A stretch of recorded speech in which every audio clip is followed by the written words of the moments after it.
ya. Nah, kalau dalam contoh saya ini, konten saya ini, nah konten saya ini kata kuncinya di depan, clickbaitnya di belakang.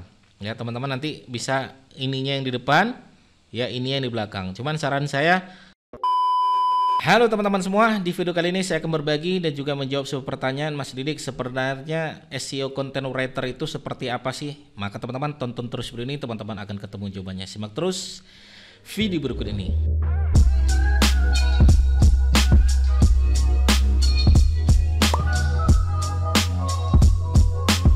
Oke teman-teman sekalian, bagi teman-teman baru saja bergabung di channel YouTube saya, silakan klik tombol subscribe-nya agar teman-teman tidak ketinggalan apa-apa yang saya sampaikan tentang SEO, YouTube, AdSense, podcast, bisnis online dan lain sebagainya. Silakan teman-teman yang belum subscribe klik tombol subscribe-nya ya. Nah, ini menarik ya teman-teman ya. Kita akan coba membahas dan membedah tentang SEO content writer ya, SEO content writer ya. Saya akan coba tuliskan di sini ya teman-teman sekalian ya. Saya akan coba tuliskan di sini ya. Kita akan coba sama-sama ya. Nah, belajar SEO ya, belajar SEO content writer ya, belajar SEO content writer ya, writer. Nah, ini maknanya seperti apa sih? Ya, kita akan belajar ya bagaimana sih menulis sebuah konten yang menarik ya. Ini bagaimana ya menulis sebuah konten ya, konten yang menarik ya, dan juga bisa muncul di pencarian Google ya, pencarian Google. Nah, teman-teman, salah satu syarat SEO itu bekerja ya, saya akan tuliskan ya. Salah satu syarat ya SEO itu bekerja ya adalah yaitu konten ya, konten yang berkualitas, ya. Jadi konten yang berkualitas ini juga sangat berpengaruh terhadap ranking di Google. Jadi teman-teman nulis pun kalau misalnya kontennya nggak berkualitas juga tidak menarik ya teman-teman sekalian ya. Kenapa? Karena konten berkualitas ini menyebabkan user bisa anteng ya, bisa anteng di website teman-teman sekalian ya, di konten website ya, website teman-teman ya. Nah, semakin user anteng ya, berlama-lama di website tersebut itu menunjukkan konten teman-teman berkualitas ya. Kita akan coba teman-teman sekalian ya, kebetulan saya nulis nih konten tentang optimasi SEO YouTube 2024 ya. Nah, jadi ini kita mulai bahas dari judul dulu ya, kita bahas dari judul. Nah, untuk judul yang wajib teman-teman pahami ya, ini ketika saya nulis judul ya, kata kunci yang saya targetkan adalah optimasi SEO YouTube 2024 sama SEO YouTube 2024 ya. Jadi pertama tentukan dulu ya kata kunci mana yang teman-teman mau targetkan. Ya, jadi ini ya, pertama tentukan dulu ya kata kunci apa yang mau ditargetkan, ya. Nah, kebetulan saya pengen targetkan optimasi SEO YouTube 2024 ya. Nah, ini target saya ada dua teman-teman, optimasi SEO YouTube 2024 sama SEO YouTube 2024 ya.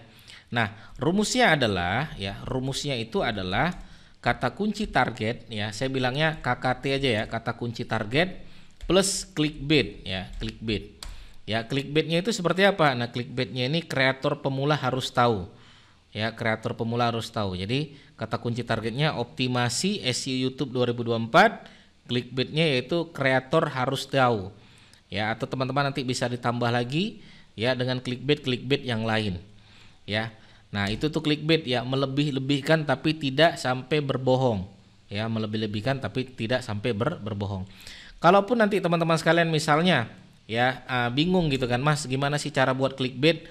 Teman-teman pakai ChatGPT aja, nanti bilang di sini ya, buatkan ya 10 contoh clickbait gitu kan, clickbait ya untuk tulisan ya artikel tentang.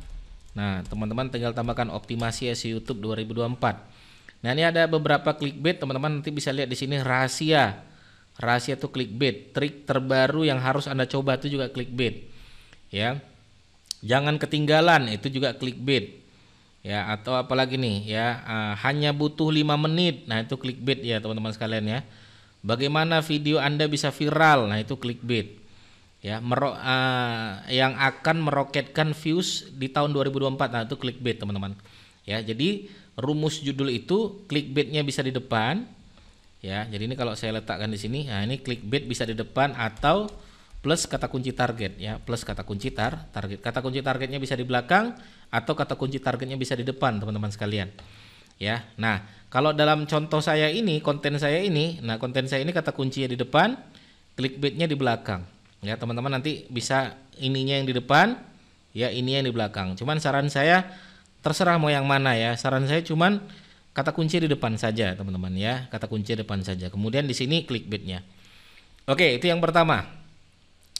Ya, yang pertama. Oke, kemudian ya teman-teman lihat di sini ya kalimat-kalimat saya. Kenapa ya konten YouTube aku nggak ada yang nonton? Nah, ini langsung ke problem. Jadi paragraf pertama ya teman-teman bisa bahas ya. Ya, paragraf pertama ya itu bisa langsung bahas tentang problem. Ya, problem yang sering terjadi. Ya, sering terjadi apa ya? Nah, kita bisa bongkar. Salah satu problem yang sering terjadi adalah konten kita tuh kenapa nggak ada yang nonton ya? Konten kita tuh kenapa nggak pernah viral ya? Konten kita itu kenapa yang nge-like sedikit ya, yang nge-share nggak ada ya? Nah, itu menjadi problem. Teman-teman bisa bahas sesuai dengan kontennya, sesuai dengan judulnya. Nah, kenapa ya konten YouTube aku nggak pernah ada yang nonton, nggak ada yang nonton? Nah, pertanyaan ini selalu muncul dari konten kreator yang baru merintis channel di platform video terbesar, yaitu salah satunya adalah YouTube. Udah? Nah, teman-teman, biasanya saya 2 kalimat atau 3 kalimat itu langsung enter ya. Ini 2 kalimat langsung enter, 2 kalimat langsung enter. Nah, biar supaya enak membaca. Ya, konten writernya itu biar supaya enak membaca. Nah, ya jadi tiap paragraf ya, tiap paragraf tidak terlalu panjang. Terlalu panjang kalimat pembahasannya ya. Jadi satu paragraf itu kalau bisa 2 kalimat. 2 kalimat atau maksimal 3 kalimat aja ya, 3 kalimat. Nah, teman-teman nanti bisa lihat di sini punya saya. Ya, ini satu paragraf ya, itu 2 kalimat nih, 1 kalimat. Ini 1 kalimat lagi. Ini 1 kalimat, koma 1 kalimat lagi sudah enter. Nah, ini 1 kalimat. Ya, ini 1 kalimat lagi, 2 kalimat enter. Nah, saya 2 kalimat ya teman-teman sekalian ya. Karena menurut saya lebih enak saja dibaca, ya, lebih enak dibaca. Oke? Nah, itu konten writer yang teman-teman bahas. Jadi tiap paragraf tidak terlalu panjang pembahasannya. Kalau bisa satu paragraf itu 2 kalimat, 3 kalimat. Oke? Nah, barulah kita masuk ya, sudah setelah baru kita kasih solusinya. Ya, solusinya baru kita masukkan pembahasannya. Di sini pembahasan utamanya, pembahasan utama. Nah, solusi ini nanti teman-teman bagi menjadi H2 dan H3 ya. H2 itu adalah heading 2 teman-teman sekalian, H3 itu heading 3.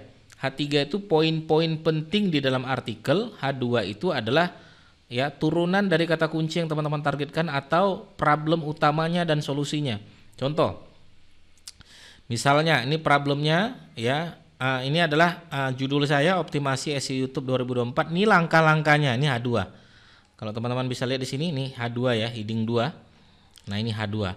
Baru di sini H3, 1, H3. Nih kelihatan teman-teman H3. Baru foto ya, baru sini H3 lagi. Ya, Google Trend H3. Ya, nanti ada lagi pembahasan H3. Oh, ini H4 ya, H4 turunan dari H3 ya. Nah, H3 lagi nih, teman-teman bisa lihat thumbnail yang clickbait. Nah, ini pembahasannya. Memaksimalkan tag ya, pembahasannya. Promosikan channel ya, pembahasannya. Ini H4, promosikan channel tuh bisa dengan sosial media dan lain sebagainya. Nah, oke, jangan lupa teman-teman masukkan outbound link ya, arahnya kemana outbound link itu kalau emang teman-teman ada sumbernya. Ya, misalnya TubeBuddy, penggunaan TubeBuddy gimana sih caranya kamu bisa melihat tutorial ini nih outbound link. Saya ngasih link keluar ya, link keluar ini sebagai sumber. Ya, sumbernya dari mana? Nah, sumbernya nanti bisa belajar di sini. Ini channel-channel kita juga. Ya, jadi tetap ada outbound link ya. Nah, ini outbound link ya, outbound link ya. Oke, nah, ini outbound link juga ya. Mau belajar bisa belajar di sini. Oke, nah nomor 5 intinya teman-teman nanti ya solusi ya sudah disampaikan ya berurutan gitu kan ya, baru nanti teman-teman kasih outbound link dan kalau bisa ada internal link juga ya. Internal link itu adalah konten-konten teman-teman yang lain yang bisa teman-teman bahas di artikel yang berbeda, websitenya sama. Oke, baru diposting. Kalau teman-teman misalnya menggunakan Yoast ya pastikan Yoastnya good ya, readability-nya juga good. Ya, ini Yoastnya good, readability-nya juga good. Udah, teman-teman upload Ya, kita lihat yuk kontennya seperti apa. Ini kontennya seperti ini teman-teman sekalian. Nah, ini konten yang saya bangun ya. Nah, kontennya itu optimasi SEO YouTube 2024, masih ada nggak ya? Optimasi SEO YouTube. Nah, 2024 udah nggak ada ya. Ini sudah menang nggak saya optimasi SEO YouTube? Nah, masih ada ya teman-teman, masih menang ya. Dan saya juga nembak SEO YouTube 2024. Nah, ini masih ada nih suggest ini. SEO YouTube 2024. Nah, ini konten saya juga udah menang dan juara 2 ya teman-teman. Nanti teman-teman bisa cek ya. Nah, salah satu yang menyebabkan bisa juara itu nggak sekedar dari judulnya mengandung kata kunci, deskripsinya, bukan itu saja teman-teman. Tapi salah satunya kekuatan terbesar adalah berkualitasnya konten yang kita bangun. Konten writernya juga menarik teman-teman sekalian. Itu ya. Oke, begitu teman-teman sekalian. Bagi teman-teman yang bertanya silakan langsung aja bertanya di kolom komentar kami. Terima kasih. Sampai ketemu lagi. Assalamualaikum warahmatullahi wabarakatuh. Bye bye.